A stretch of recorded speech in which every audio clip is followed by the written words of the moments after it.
রাধে রাধে বন্ধুরা, আশা করি সবাই ভালো আছো। আজকে সাজনা চচ্চড়ি বানাবো সর্ষা সারা জিরা বাটা মরিচ বাটা দিয়ে। এদিকে সাজনা আলু টমেটো সুন্দর করে কেটে নিয়েছি। টমেটোগুলো একটু লম্বা লম্বা সাইজ করে কেটেছি। এদিকে মিষ্টি কুমড়া কাটিছি। কাঁচা কুমড়া খুব ভালো ছিল, কুমড়াটা দেখতে সুন্দর। এখন তেল বসিয়ে দিয়েছি, গরম হয়েছে, কালো জিরা সম্বাদ দিব।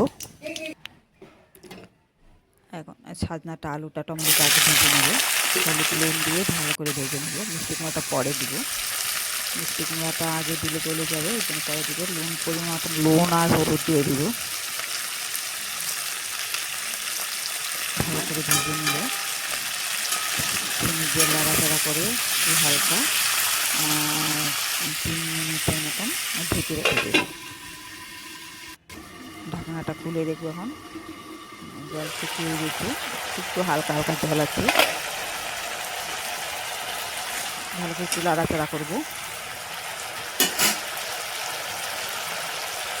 মিষ্টি কুমড়াটা ফেটে দিলাম।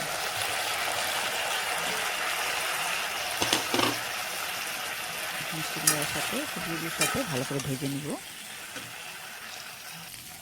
সুন্দর ভাজা ভাজা হয়ে গেছে।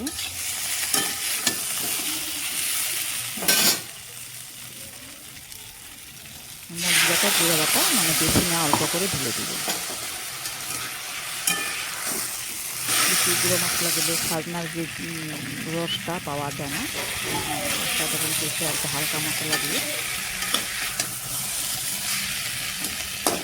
সাজনার দামটা অনেক বেশি, 1 পোয়া নিচ্ছে, 1 পোয়ায় 50 টাকা।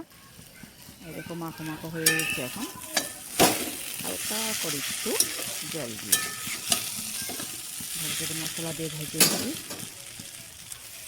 ভাজা ভাজা হয়ে গেছে, একটু জল দিয়ে সামান্য জল দিব।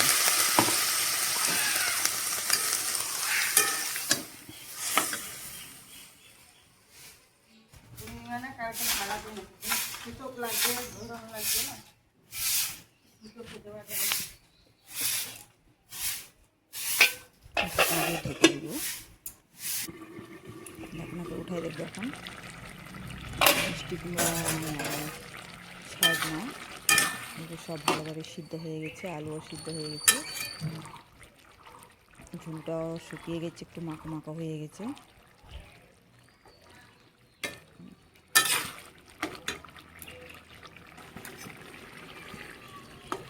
মিষ্টি কুমড়াটা একটু দেখতেছি সিদ্ধ হয়েছে কিনা, ভালোভাবে সিদ্ধ হয়েছে সব। ধনিয়া পাতা দিয়ে দিব। খেতে কিন্তু খুব ভালো লাগে বন্ধুরা। এখন সাজনাটার সিজন, এই সিজনের মধ্যে খুব খেতে ভালো লাগে। আর কয়েকদিন পরে তো দাম কমে যাবে, তখন থেকে এখন একটু ভালো লাগে। রাধে রাধে।